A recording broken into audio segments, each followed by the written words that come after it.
खेल तो सभी खेलते हैं, हम तो खतरों से खेलते हैं। खतरों से इसलिए खेलना होगा कि जिनके लिए आप लड़ रहे हैं उनको कोई एसी में बैठकर न्याय नहीं दिला सकता है, उनको वही शख्स न्याय दिला सकता है जो खतरों का खेलने का आदी हो।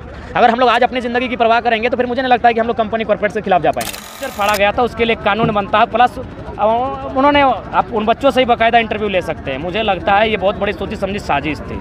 अरे बांटिए ना, जिनका परिवार बर्बाद हो गया उनको बांटिए, जिनका गाँव तबाह हो गया उनको बांटिए। जिनको बांटना है उनको तो बांट नहीं रहे। गाँव तो छोड़िए, यहाँ जिला तबाह हो गया है, 84 गाँव बोकारो में तबाह हुआ है, उनको बांटे नौकरी। कितना साहस है, आप बनाइए ना, आपके पास कानून है, आपके पास अधिकार है ज़मीन वापसी का, आप ज़मीन वापसी कीजिए ना, आपकी बड़ाई करेंगे। सबसे तो बीएड अगर आज कहीं होता है तो यूपी बिहार में होता है, खुले कहते हैं। आज जितने बड़े आपके अधिकारी हैं कहाँ के हैं, सब यूपी बिहार के हैं। मैं खुले मंचों में कहता हूँ कोई डर नहीं, क्योंकि फिर से साजिश हो गई। वही जो फ्रांस ने वियतनाम के साथ किया था कि वियतनाम के बच्चे पास ही नहीं होंगे तो नौकरी का खाक करेंगे, वही हाल आपने कर दिया है। 2004 में भी यही हुआ था, पूरे भारत में मांगा गया था डीएलएड, झारखंड में बीएड मांगा गया था। तो ये तो साजिशों का हद। सुरक्षा का मांग क्यों नहीं कर लेते हैं अगर आपको खतरा महसूस हो रहा है तो? देखिए खतरा तो रहेगा, लेकिन सुरक्षा का मांग भी इसलिए नहीं करेंगे। 19 तारीख को हेमंत सरकार का सभा था और आपका भी सभा था। उसी दौरान देखा जाए तो हेमंत सोरेन के सभा में कुछ लोग जो पोस्टर फाड़ा गया था उनका आरोप लगाया जा रहा है कि जयराम महतो के लोग ही फाड़ा गया। इस पर आप क्या बोलेंगे? देखिए सबसे पहला बात, वो बच्चा लोग से आप बाकायदा उनका इंटरव्यू लीजिए। उन लोग, मुझे लगता है उनको इस विषय में जानकारी भी नहीं कि वहाँ किसका सभा, क्योंकि वो सुने तो मेहमान घर गया था, चूँकि उन लोग को मिल गया। मुझे लगता है इसमें कहीं ना कहीं सरकार के जो लोग हैं और जो उनका डुमरी क्षेत्र में उनके जो दल के लोग हैं उनकी बहुत बड़ी साजिश है। उन लड़कों के पास ना मेरा टेलीफोन नंबर होगा, ना कभी उनसे मेरी बात हुई होगी। आप चाहें तो उसका बाकायदा सर्वे कर ले, क्योंकि वो लड़का लोग का नाम तो सबको जानता है। जबकि हम लोग को सुनने में आया बाकायदा प्रशासन फोर्स कर रही थी कि आप सिर्फ बता दो कि आपका संबंध जेबी केस से को फोर्स किया जा रहा था। और जैसा कि सूचना मिला, 2 बच्चा तो बोकारो का अपना फूफू घर गया था। तो ये केवल और केवल मतलब बोलते हैं ना, अपना गुस्सा किसी और पर उतारना, तो ठीक वो वही काम है। बाकी वो बच्चा लोग पढ़ने वाला है, पीजी पढ़ा लिखा लड़का है, उन लोग मुझे नहीं लगता इस तरह कार्य किया होगा। उन लोग केवल जबरन कि जेबी केस से नाम जोड़ने के लिए, हम लोगों को बदनाम करने के लिए कंटिन्यू उनको फोर्स किया गया था, जो कि मुझे लगता है। और उनको ले ऐसा गया जैसे कोई गैंगस्टर हो, जैसे कोई बड़ा क्रिमिनल हो, कोई मैंने अपराधी हो, जो मैंने उस पर जैसे लगभग दर्जनों हत्या का मुकदमा दायर हो, इस प्रकार उन्हें ले जाया गया। पोस्टर फाड़ा गया था, उसके लिए कानून बनता है, प्लस उन्होंने आप उन बच्चों से ही बाकायदा इंटरव्यू ले सकते हैं। मुझे लगता है ये बहुत बड़ी सोची समझी साजिश थी। आप बोकारो में सभा की और बोकारो का डेमोग्राफी लगातार बदलता जा रहा है, क्या कहेंगे इस पर? सभा में तो बोले ही डेमोग्राफी किस प्रकार बदला जा रहा है। यहाँ के लोगों का भी कुछ योगदान नहीं, अपनी ज़मीनों को समझ नहीं रहे हैं। बिल गेट्स समझ गया ज़मीन का वैल्यू क्या होता है, बोकारो के लोग नहीं समझ रहे हैं। तो उसमें लगातार हम लोग समझा रहे हैं, डेमोग्राफी बदलेगी यानी आपकी भाषा संस्कृति बदलेगी, आपका रोजगार में दावा होगा, यानी कुल मिलाकर आप धीरे धीरे ख़त्म होते जाएंगे। दादा, डुमरी में ही देखा जाए तो वहाँ पे हम लोग लगातार कवरेज कर रहे थे, तो देखते थे कि जो जेएमएम का झंडा लेके जा रहा है उसको बाकायदा इज्जत के साथ पास कर दिया जाता था, और जैसे ही जेबी केसेस के बारे में या कोई और रहता था तो उसको लाठी डंडा से मारा जाता था। उन लोग एक ही देश एक ही संविधान में ऐसा तो कैसे हो सकता है? देखिए, जब आपके पास सत्ता की शक्ति हो तो आप दुरुपयोग कर सकते हैं, बोलने वाला कौन है? वही हुआ, क्योंकि भारत के संविधान किसी भी अनुच्छेद में इस बात का जिक्र नहीं है कि कोई वीआईपी पर्सन अगर सभा करे तो आप बगल में सभा नहीं कर सकते, ऐसा कहीं जिक्र नहीं है। क्योंकि मान के चलिए, सपोज दैट मान के चलिए कोई वीआईपी पर्सन का सभा है, मान के चलिए बगल में मेरा एक खेल का मैदान है फुटबॉल का, अगर हम मैच ही खेल रहे हैं और यदि हज़ारों लोग आ गए तो उसमें हम क्या करें? अब क्या करेंगे ना, ये 1000 लोग फुटबॉल खेलने क्यों आ गए? तो ऐसा बाकायदा कहीं नहीं है, कॉन्स्टिट्यूशन में कहीं नहीं है कि कोई वीआईपी पर्सन अगर सभा करे तो आप नहीं कर सकते हैं। अगर वो वीआईपी पर्सन है तो जाहिर सी बात उसने वीआईपी काम किया होगा, तो जब उसने वीआईपी काम किया है तो बाकी की सभा से उसको कैसा डर? तो इसलिए सभा करना अनुच्छेद 19 का अधिकार है। जिनको आरोप लगा करके डुमरी में अरेस्ट किया गया था, उनका जो चेहरा भी पूरा रिवील कर दिया जा रहा था, जिसमें देखिए ये चूँकि ये लोग मैंने इनको तकलीफ थी जेबी केसेस से। अब चूँकि हम लोग ने साफ साफ कहा था कि हम लोग ना काला झंडा दिखाएंगे, ना हम लोग मुर्दाबाद का नारा लगाएंगे, हम लोग बगल में सभा करेंगे और विरोध करने का अलग तरीका होगा। तो देखा कि इन लोग तो अपना जो भी हम लोग का कमेटी था, जो भी हम लोग का संगठन, उसको सीधे बोल दिए थे कोई ऐसा काम ना हो जिसमें प्रशासन से उलझना पड़े, कोई ऐसा काम ना हो जिससे हमको सरकार से उलझना पड़े, हम लोग सभा करना है। बाकी अगर प्रशासन लाठियाँ भी चलाती तो जाहिर सी बात है इन लोग बहुत प्लानिंग किया था कि किस प्रकार इन बच्चों को माध्यम से हम लोगों तक पहुँचा जाए। और मुझे लगता है कि बहुत क्रूर व्यवहार उनके साथ किया गया, जिस प्रकार से उन्हें रस्सियों में बांध कर, या मैंने कहीं ना कहीं अनैतिक, मैंने लोकतांत्रिक देश में एक कतई उचित व्यवहार नहीं कर सकते। छात्र थे, यदि दोष भी होता, पहला बात तो दोष सिद्ध नहीं हुआ है, और मुझे लगता है वे लोग दोषी हैं कि नहीं इस बात की भी कोई पुष्टि नहीं है, क्योंकि वे लोग एक माने षड्यंत्र रच रहे थे कि षड्यंत्र के माध्यम से किसी और को फंसाया जाए। हमारी डुमरी इकाई की जो टीम है उनको फंसाने का प्रयास चल रहा था, लेकिन बच्चे तो अपना फुआ घर गए थे जैसा सूचना मिली है। इनको क्या मतलब भाई, ये चाल थी एक।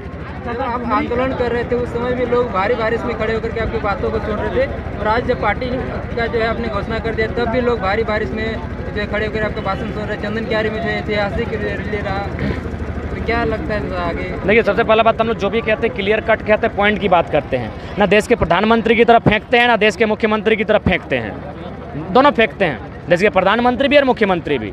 चूँकि अभी मुख्यमंत्री की बात कर लें, हाल फिलहाल आए थे धोती साड़ी बांट रहे थे, सोना सोबरन धोती साड़ी योजना, यानी हमारे वो झारखंड के ही हैं। 100% जो लोग हैं धोती साड़ी पाने वाले वो झारखंड के ही हैं। यानी हमारी दादी को क्या मिला? साड़ी। हमारे दादू को क्या मिला? धोती। और नौकरी किसको मिला? यूपी बिहार वालों को। कहाँ? टीचर का नौकरी।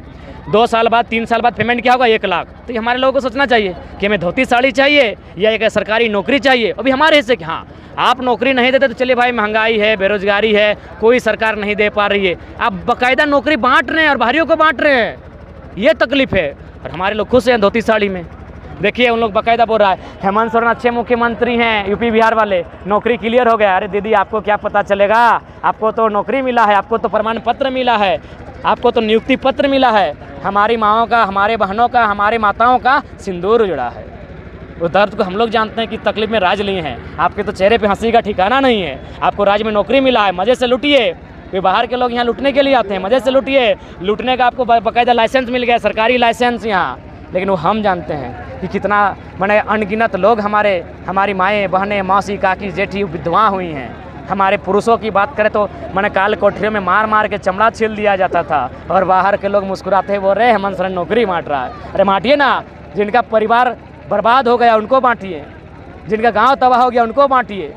जिनको बांट रहा है उनको तो बांट नहीं रहे। गांव तो छोड़िए, यहाँ जिला तबाह हो गया है, 84 गांव बोकारो में तबाह हुआ है, उनको बांटे नौकरी। कितना साहस है, आप बनाइए ना, आपके पास कानून है, आपके पास अधिकार है ज़मीन वापसी का, आप ज़मीन वापसी कीजिए ना, आपकी बड़ाई करेंगे, आपका तारीफ करेंगे। धोती साड़ी के लिए आपको गवर्नमेंट में नहीं भेजे हैं,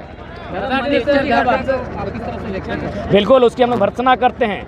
उस राज्य के मुख्यमंत्री को मैंने इस्तीफा देना चाहिए, केंद्र का पहल करना चाहिए। अमानवीय घटना है, जिस देश में नारी को पूजा जाता है उस देश में ऐसी मैंने अनैतिक घटना, कहीं ना कहीं मानवता को शर्मसार करने वाली घटना है। उसको लेकर हमारी भी टीम कैंडल मार्च रांची में आह्वान की है, और निश्चय ही हम लोग इस पर भी आवाज़ अपनी बुलंद करते हैं कि इस प्रकार की असुरक्षा नहीं होनी चाहिए।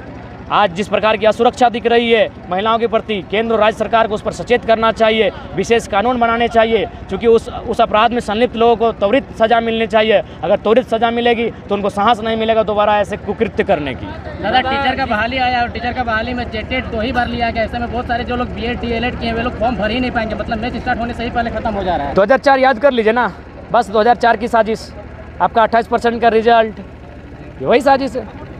क्योंकि जब यहाँ सुनिए, झारखंड में रिजल्ट कब अच्छा आता है पता है? जब यहाँ नौकरी नहीं होती तब झारखंड को भर भर के रिजल्ट दिया जाता है। जैसे ही नौकरी आती वो कई। अच्छा एक बात बताइए, हेमंत सोरेन के पास कोई, हम उनका सम्मान करते हैं, बड़ा भाई स्वरूप मानते हैं, उनकी नीतियों की आलोचना करते हैं, लेकिन उनके पास इतना बुद्धि नहीं है। कोई IAS है जो इस बुद्धि को दिया है, IAS ने बनाया है नीति को, IAS ने दिया है इस दलील को, तो जाहिर सी बात है वो किसके लिए खुला रखा होगा? सबसे तो BEd अगर आज कहीं होता है तो यूपी बिहार में होता है, खुले कहते हैं। आज जितने बड़े आपके अधिकारी हैं कहाँ के हैं? सब यूपी बिहार के हैं। मैं खुले मंचों में कहता हूँ कोई डर नहीं, क्योंकि सबका अपना अपना राज्य बना है। तो बिल्कुल सही बात है, फिर से साजिश हो गई, वही जो फ्रांस ने वियतनाम के साथ किया था कि वियतनाम के बच्चे पास ही नहीं होंगे तो नौकरी का खाक करेंगे, वही हाल आपने कर दिया है। 2004 में भी यही हुआ था, पूरे भारत में मांगा गया था DLEd, झारखंड में BEd मांगा गया था।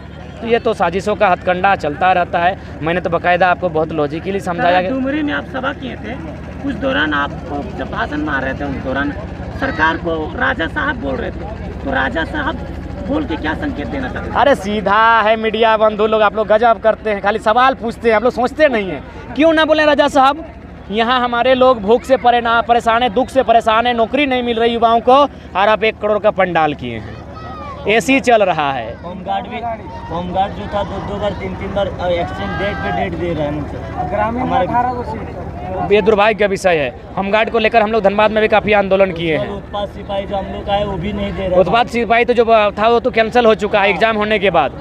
तो इसलिए राजा साहब मैंने इसलिए कहा कि वो सुख सुविधा में लेस हैं, इसलिए मैंने राजा साहब वहाँ पे का। हमारे 19 पोस्ट है, जो कि 9 लड़कियों का है और 10 तो मुझे लगता है इसके लिए होमगार्ड जो भी अभ्यर्थी है उन्हें एक मूवमेंट चलाना होगा। अगर जरूरत पड़ता है तो चलिए एक दिन हम लोग पदयात्रा के माध्यम से रांची पहुँचते हैं और आह्वान देते हैं लोकतंत्र के माध्यम से कि हमारे साथ क्या अन्याय हो रहा है, या फिर जो और तरीका आप लोग को लगता है आप लोग आह्वान कीजिए, हम लोग आपके साथ डटे रहेंगे। आप भाषण में हमेशा कहते हैं कि मुझे खतरा है, तो क्या आपको सुरक्षा मिलना चाहिए? नहीं, खतरा है, मानते हैं खतरा है, क्योंकि हमें बाकायदा एक डीएसपी ने भी सुझाया कि लगातार कमेंट आ रहा है दादा। कमेंट आ रहा है। दादा आप सुरक्षा का मांग क्यों नहीं कर लेते हैं अगर आपको खतरा महसूस हो रहा है तो? देखिए खतरा तो रहेगा, लेकिन सुरक्षा का मांग भी इसलिए नहीं करेंगे क्योंकि खतरों से आपको खेलना होगा। खेल तो सभी खेलते हैं, हम तो खतरों से खेलते हैं। खतरों से इसलिए खेलना होगा कि जिनके लिए आप लड़ रहे हैं उनको कोई एसी में बैठकर न्याय नहीं दिला सकता है, उनको वही शख्स न्याय दिला सकता है जो खतरों का खेलने का आदी हो। अगर हम लोग आज अपनी ज़िंदगी की परवाह करेंगे तो फिर मुझे नहीं लगता है कि हम लोग कंपनी कॉर्पोरेट के खिलाफ जा पाएंगे। उनको खुला चुनौती है, हम लोग तो खुला घूरते हैं, रात के बाद सरकार रहेगी लेकिन हम लोग पीछे नहीं हटेंगे। डेढ़ साल आप झारखंड सरकार पर ये बात करते थे, लेकिन आप प्रधानमंत्री तक का भी बात करते हैं दादा, क्यों नहीं करें जितेंद्र बाबू? डर नहीं लगता है दादा? डर तो लगता है। अगर कोई बोले कि हमें डर नहीं लगता है वो झूठ बोलता है। डर सबको लगता है, गला सबका सूखता है, माथे पे पसीना सबका आता है, लेकिन वो अंततः उस डर को पीछे छोड़कर उसके ऊपर उठ के पार होता है। डर सबको लगता है, गला सबका सूखता है, लेकिन डर पर विजय प्राप्त करना ही हमारा मकसद है और उस डर को बहुत पीछे छोड़ देंगे। दादा आप बोलते हैं कि टाटा कंपनी का हाथ है सांसद सुनील महतो को मर्डर करवाने में, तो इतने बड़े बड़े टाटा जैसे कंपनी से आप टकरा जा रहे हैं। अरे टाटा भी एक दिन मरेगा, बाटा भी मरेगा, सोनाटा भी मरेगा, कोई जिंदा रहने के लिए नहीं आया है। इसका मतलब नहीं है कि जो अन्याय करेगा उसके खिलाफ नहीं बोलेंगे, जो सच्चाई वही ना बोले हैं। शक्तिनाथ महतो बगल में उनका भी हत्या हुआ है, पता कीजिए। मिलेगा 2-4 को पॉलिटिकल लीडर मिलेगा, झारखंड का ही है, लेकिन फाइनली जो हाथ आपको मिलेगा उसमें टाटा का रोल है। खुला कहते हैं, कौन सी का डर जो है सो है। सरकार बनाने की बात करते हैं लोग भी जो है इस पर खूब ज़्यादा जो है 50% कह रहे हैं और आंदोलन में आगे आ रहे हैं, लेकिन 2024 में अगर बदलाव नहीं हो पाता तब क्या होगा? देखिए बदलाव अगर नहीं होगा तो फिर उस समय बैठ के नीति तैयार करेंगे बाकायदा। अभी 6 महीना साल भर का समय है, अभी जल्दबाजी में अगर हम लोग कुछ कहें तो जल्दबाजी होगी। उस समय बैठ के हम लोग नियम बनाएंगे या फिर क्या करना है उस चीज़ पर चर्चा करेंगे। अगर हम लोगों को जो चीज़ उस समय बेहतर लगे हम लोग उस रास्ता को अपनाएंगे। जनता तो ठगा हुआ महसूस कर रही है। आप बोले कि जुमरा में सरकार बनाएंगे और आप दिल्ली जाने की बात कर रहे हैं। तो हमने ये कहा कि पहला प्रयास संवैधानिक होगा। जब दिल्ली में बात नहीं बनेगी तो जुमरा तो खाली है, जुमरा खाली है। एक बार हम लोग संवैधानिक रास्ता से समस्या का समाधान करेंगे, नहीं तो जुमरा तो है। जुमरा तो रोज़ हम लोग को बुला रहा है, जुमरा बुलाता है हम लोग को कि आओ बेटा आओ, जुमरा बुलाता है, पर्सनल हम लोग को बुलाता है। हम ही लोग बोलते हैं कि नहीं पढ़ा लिखा है, हम लोग संवैधानिक रास्ते से आएंगे। यहाँ पे अभी एक उसमें जो है कि मुखिया का चुनाव में बाहर से आदमी लड़ रहा है। बिल्कुल ये बहुत गलत है, क्योंकि आप पंचायत में वही वो लड़ सकता है जिसका वहाँ रैयत हो, जो खतियानी हो। इस प्रकार की व्यवस्था कहीं ना कहीं झारखंड की जो लोग पंचायती व्यवस्था है उसे खत्म कर रही है। इस पर भी हम लोग आवाज़ उठाएंगे निश्चय ही। अगर सदन में मौका मिलता है तो इसको भी हम लोग बात रखेंगे। हम लोग अगर मौका मिलता है, अगर हमारे साथी अगर जनप्रतिनिधि रूप में चयन होकर जाते हैं तो बाकायदा इस पर भी हम लोग सवाल उठाएंगे। जितना अतिक्रमण है झारखंड का आदमी उसको जहाँ जगह खाली है वहाँ पर अपना बैठा है, उसका विरोध होगा तो साथ में होना होगा तभी होगा। देखिए झारखंड के लोगों को अपने हकों की लड़ाई के लिए अब एकजुट होने की आवश्यकता है। और प्लास्टिक और के यहाँ रहेगा और हम लोग रहेंगे घर के। दादा जैसे हम लोग का गाँव में बाहरी और हम लोग का भीतरी वोटर कार्ड है जो दोनों जगह से लाभ ले रहा है वोटर कार्ड, वो गाँव के जो प्रतिनिधि सबसे बता सकते हैं कि नहीं? देखिए चूँकि इलेक्शन कमीशन को आप एक मतलब प्रमाणित के साथ रिपोर्ट भेजिए जिसमें आप इस बात को दर्शाइए या फिर कुछ प्रस्तुति दीजिए कि भाई इसमें बहुत सारे लोग जिनके पास डबल वोटर आईडी है, तो उसके लिए आपको थोड़ा सा सर्वे करना होगा, मेहनत करना होगा। इस मेहनत को कीजिए, अगर मिलता है तो उसकी बात हम लोग दिल्ली तक भी पहुँचाएंगे।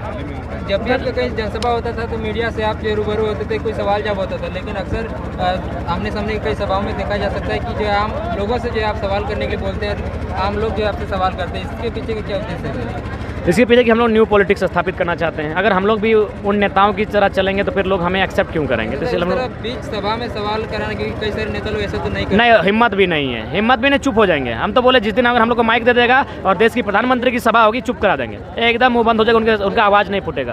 तो ये हम लोग का नया प्रयोग है। इससे हाँ, एक जनता को भी मैसेज अच्छा जाएगा और हमें भी कुछ खामियाँ है तो हम लोग को सीखने को मिलेगा। बाकी सबको जोहार। ज़्यादा वीडियो